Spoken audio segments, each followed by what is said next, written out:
வயநாடு நிலச்சரிவு நாடு முழுவதும் பரபரப்பை ஏற்படுத்தி இருக்கும் நிலையில் தற்போது நிலச்சரிவால் பாதிப்பு ஏற்பட்ட இடங்களை ராகுல் காந்தி, பிரியங்கா காந்தி ஆகியோர் பார்வையிடுகின்றனர்.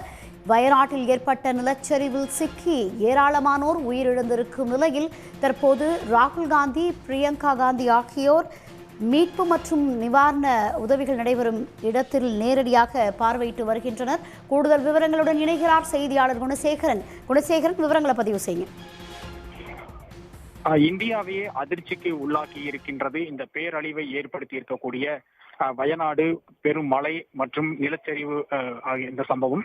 இதில் ஏராளமானோர் உயிரிழந்திருக்கின்றனர். இந்த சம்பவம் நடந்திருக்கக்கூடிய பகுதியை தான் தற்பொழுது மக்களவை எதிர்க்கட்சி தலைவரும் வயநாடு தொகுதியினுடைய மக்களவை உறுப்பினருமான ராகுல் காந்தி மற்றும் பிரியங்கா ஆகியோர் நேரில் பார்வையிட்டு ஆய்வு செய்து வருகின்றனர். குறிப்பாக சூரல் மலை பகுதியில் தான் இந்த கடுமையான பாதிப்பை ஏற்படுத்தி இருக்கின்றது. இந்த பகுதியில் தற்பொழுது மீட்பு பணிகள் நடைபெற்று வரக்கூடிய சூழ்நிலையில் அந்த மீட்பு குழுவினரை சந்தித்து மீட்பு குழுவில் முப்படையினரும் ஈடுபடுத்தப்பட்டிருக்கிறார்கள். ராணுவம், விமானப்படை ஆகியவை ஈடுபடுத்தப்பட்டிருக்கிறார்கள். அவர்களுடன் சந்தித்து இந்த மீட்பு நடவடிக்கைகள் குறித்து தற்பொழுது அவர் கேட்டறிந்து வருகின்றார். அதே போன்று தற்பொழுது அந்த இரும்பு பாலம் அமைக்கப்பட்டிருக்கின்றது. அந்த இரும்பு பாலம் அமைக்கப்பட்டிருக்கக்கூடிய அந்த பகுதியையும் நேரில் அவர் பார்வையிட்டு இருக்கின்றார். வெள்ளப்பெருக்கு ஏற்பட்டிருக்கக்கூடிய அந்த இருவழிஞ்சி ஆற்றினுடைய தண்ணீர் போக்கு, அந்த தண்ணீர் அடித்து வரப்பட்ட அந்த பாதை ஆகியவற்றையும் அவர் பார்வையிட்ட அவர் அங்கிருந்த அதிகாரிகளுடன் இதை பற்றி கேட்டறிந்தார். அதற்கு பிறகு பாதிக்கப்பட்ட மக்கள் மற்றும் இந்த பகுதியில் இருக்கக்கூடிய குடியிருப்பு வாசிகள், அதாவது இந்த சம்பவத்தில் இருந்து உயிர் தப்பி இருக்கக்கூடியவர்களிடம் இந்த சம்பவம் நிகழ்ந்தது பற்றியும் அவர்களிடமும் நேரில் கேட்டறிந்தார். அவர்களும் இந்த சம்பவம் நிகழ்ந்த போது நடந்தவற்றை அவரிடம் மிக உருக்கமாக தெரிவித்தார்கள். அதையும் அவர் கேட்டறிந்திருக்கின்றார். அது மட்டும் இல்லாமல் இங்க இருக்கக்கூடிய அதிகாரிகளுடனும் அவர் தற்பொழுது ஒரு ஆலோசனை, அதாவது இந்த சம்பவம் குறித்து அதனுடைய மீட்பு நடவடிக்கைகள் குறித்தும் தொடர்ச்சியாக அவர் கேட்டறிந்த வண்ணம் இருக்கின்றார். இதற்கு பிறகு இங்கிருந்து மீட்டு செல்லப்பட்டிருக்கக்கூடிய மக்களிடமும் அவர் பேசி கலந்துரையாட இருக்கின்றார். அவர்களுக்கும் ஆறுதல் கூறுவதற்காக அவர் செல்ல இருக்கின்றார். தற்பொழுது இந்த பகுதியை பொறுத்த வரைக்கும் 3வது நாளாக தற்பொழுது இந்த மீட்பு நடவடிக்கைகள் என்பது தொடர்ச்சியாக நடைபெற்று வரக்கூடிய சூழ்நிலையில் லேசான மழை என்பதும் தொடர்ச்சியாக விட்டு பெய்து வருகின்றது. தற்பொழுதும் கூட இந்த சூரல் மலை பகுதியில் லேசான ஒரு சாரல் மழை என்பது தற்பொழுது பெய்து வருகின்றது. இந்த மழை பெய்யக்கூடிய இந்த நிலையிலும் கொட்டும் சாரல் மழையிலும் கூட தற்பொழுது ராகுல் காந்தியும் பிரியங்காவும் தற்பொழுது இந்த சம்பவ பகுதியை நேரில் பார்வையிட்டும் அந்த மீட்பு நடவடிக்கைகள் குறித்தும் இருக்கக்கூடிய அதிகாரிகள், இராணுவத்தினர் ஆகியோரிடமும் நேரில் பேசி கேட்டறிந்திருக்கின்றார்கள். மீட்பு நடவடிக்கைகளை துரிதப்படுத்துவதற்கும் சில ஆலோசனைகளை அவர்கள் வழங்கி இருக்கின்றார்கள்.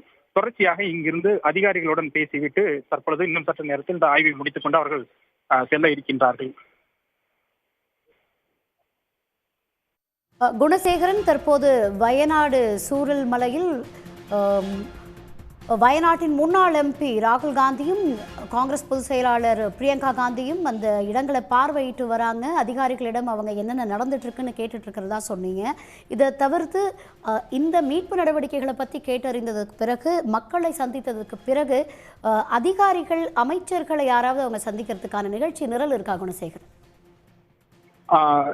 நிச்சயமாக இது பிரியங்காவும் அதே மாதிரி ராகுல் காந்தியும் தற்பொழுது இந்த சூரல் மலை பகுதிக்கு நேரில் வந்து இங்கு நடைபெறக்கூடிய மீட்பு பணிகளை பார்வையிட்டு இருக்கின்றார்கள். இருக்கக்கூடிய மக்களிடமும் பேசி இருக்கிறார்கள். இந்த சம்பவம் குறித்தும் கேட்டறிந்திருக்கிறார்கள்.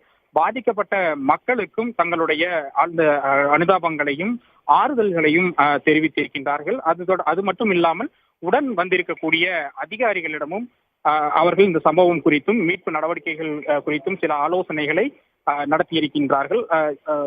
இதற்கு பிறகாக அதிகாரப்பூர்வமான ஒரு ஆலோசனை கூட்டம் என்பது நிகழ்ச்சி நிரலில் இதுவரைக்கும் தெரிவிக்கப்படவில்லை. ஆனாலும் கூட இந்த சம்பவம் நடந்திருக்கக்கூடிய பகுதிகளை பார்வையிட்ட போதே அங்கிருக்கக்கூடிய அதிகாரிகளுடன் கலந்து பேசி இந்த சம்பவம் குறித்தும் என்னென்ன நிவாரணங்கள் தற்போது வரைக்கும் இங்கு மேற்கொள்ளப்பட்டிருக்கின்றன, கேரள அரசின் சார்பில் பகுதிகளில் என்ன மாதிரியான அந்த பணிகள், மீட்பு பணிகள் மேற்கொள்ளப்பட்டிருக்கின்றன, இங்கு இந்த பகுதிகளில் இருந்து மீட்டு செல்லப்பட்டு அங்கு முகாம்களில் தங்க வைக்கப்பட்டிருக்கக்கூடிய மக்களுக்கு என்ன மாதிரியான நிவாரணங்கள் வழங்கப்பட்டிருக்கின்றன என்பது குறித்தெல்லாம் அவர் கேட்டறிந்திருக்கின்றார். இது மட்டும் இல்லாமல் முற்றிலுமாக அந்த வீடுகளை இழந்து நிற்கதியாய் நிற்பவர்களுக்கும் ஆறுதல்களை தெரிவித்திருக்கின்றார். அவர்களுக்கு முழுமையான அந்த உடைமைகளை இழந்திருப்பவர்களுக்கு அடுத்த கட்டமாக என்ன மாதிரியான நடவடிக்கைகள் மேற்கொள்ளப்பட வேண்டும் என்பதும் குறித்தும் அவர் ஆலோசித்திருக்கிறார். இதற்கு பிறகாக அவர் மக்களவையில் அல்லது மத்திய ஒன்றிய அரசிடம் இது பற்றிய கருத்துக்களை அவர் தெரிவிப்பதற்கான அந்த வாய்ப்புகள் இருக்கின்றது. இது தொடர்பாக முதலமைச்சரையும் தொடர்பு கொண்டு அவர் பேசுவதற்கான வாய்ப்புகள் இருக்கின்றன.